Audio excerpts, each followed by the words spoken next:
So, Darien, Yeah. this is an intervention. We need to talk about your crippling addiction to buying Magic the Gathering booster boxes. How did you, Darien, the guy who originally started off as not a TCG guy, become the guy who buys the most TCG products? Because back in the day, you didn't start with TCG Buzz. You started with our No. sister channel, Gaming Buzz. And the rest of us were all TCG guys. And you were just like, yeah, you guys go have fun with that. Yeah. I dabbled a little bit in Buddy Fight. Didn't grab me that much. Dabbled in Vanguard. Dabbled in Bakugan. Rest in peace twice. 3 times, maybe? No, it's twice. They had the original run, which was good. Then the second time, which I don't know how you mess up that bad. Yeah. Why do you use deck as life?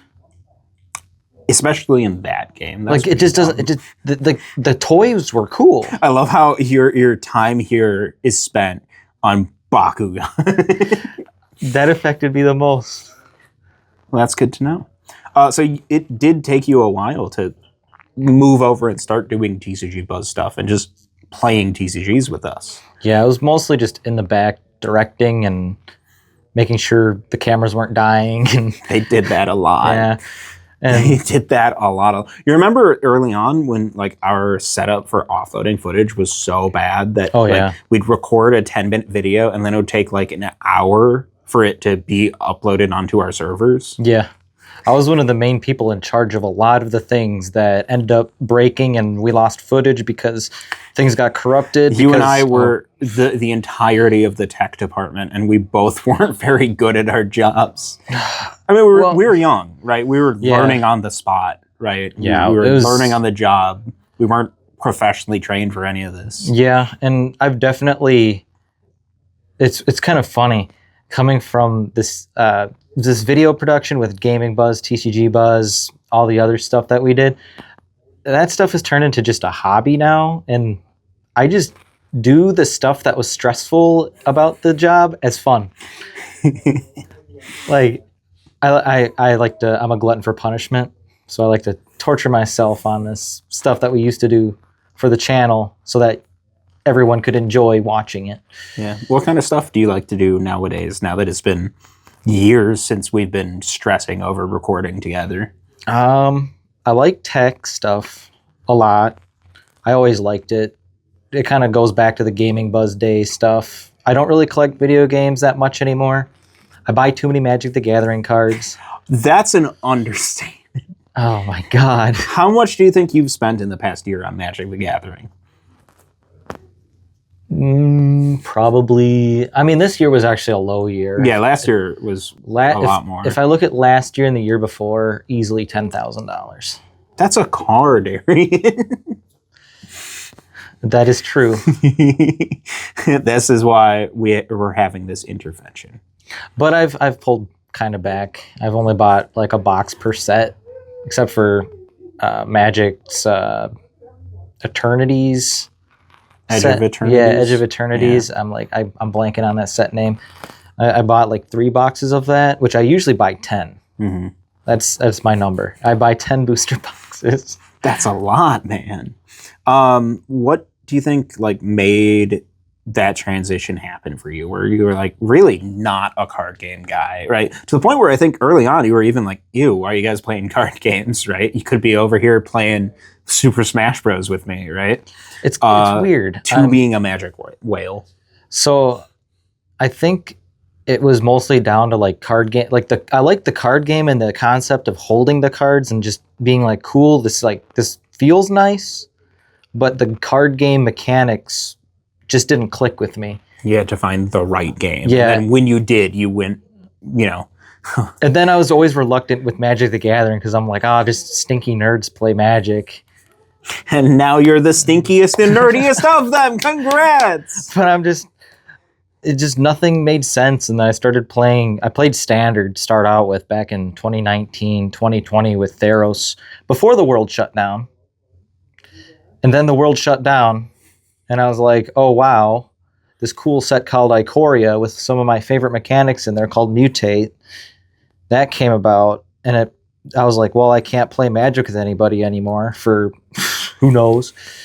So I just was buying Magic cards, and I was like, okay, whatever. The world started opening back up, and I started playing more Commander with everyone, and I'm like, man, I wish I was like active on TCG Buzz talking about Magic. Yeah, you were the guy heaviest pushing for some Magic content mixed in there. Obviously, it's hard. It was hard for us, like balancing all the different games we wanted to talk about, right? Yeah.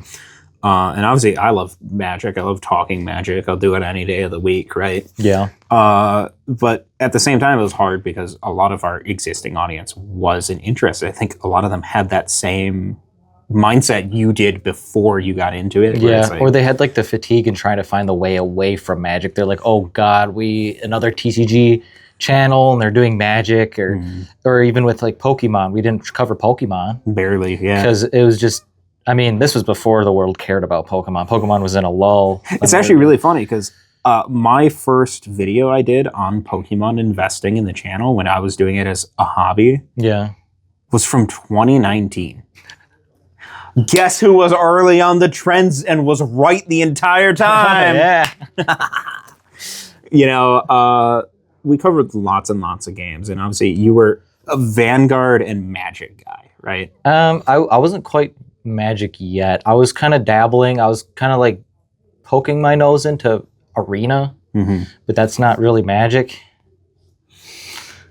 What do you remember most from the TCG Buzz days when we were hanging out every single day, recording every single day, just getting content out there and, learning how to be creators? I just really enjoyed being around everyone playing just Buddy Fight. I would step in for a couple months with Buddy Fight, and then I'm like, I don't like this meta, so I'd step out.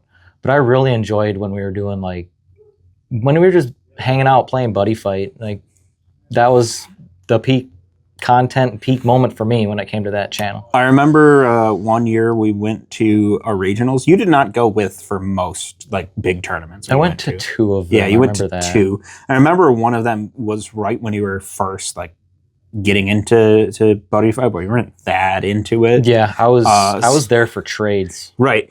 Your job at that event was trading and helping me trade, finding people who had the cards I needed. Yeah. And hunting them down. I remember actually the card I most wanted was the World Championships Peruko. And you were helping to track down someone who had a copy. Yep. Yeah. Yeah, I remember I was quite successful too getting a lot of those trades the first year I went. Then the year after that, everyone kind of wisened up that, hey, watch for this guy. And he's a scammer. He's a charlatan. Because I would trade 3-4 cards for one, and it's like, well, and people didn't I don't think people like that very much, but I wasn't as successful. But the first year I was I had barely any knowledge on the game, so I was like, oh yeah, we're just going to go get these things, which I think that actually helps a lot when it comes to trading cards when you're just oblivious to it all. You're just oh yeah, this is worth this much and that one's worth that much. We're just look at them like money. And not to get too into it, but I think those years also really helped you come out of your shell a little more. Oh yeah. You were a very shy and anxious person back in the day, and you're still a little shy and anxious of a person. But if I were to put a meter or a measure on my anxiousness from back then, my anxiousness was through the roof and through the stratosphere. Now it's barely hovering over this table. You're a chill guy now. Yeah, I don't know what it was. Maybe sleep deprivation, because I don't sleep very much with the job I'm working. That's what turned you chill. Yeah, just not sleeping enough. Is there anything else you want to say, for this retrospective look back at the times we spent together?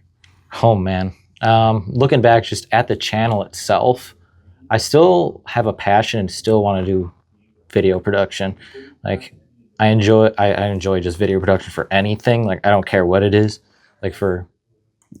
So you're going to take me up on my offer? You're going to help me with my OnlyFans, right? I don't want to see that. You and the rest of the world. Yeah. Thanks for listening to TCG Buzz. New episodes can be found on tcgbuzz.com. Don't forget to like us on Facebook and follow us on Twitter. For box openings, deck profiles, and more, make sure to subscribe to our YouTube channel.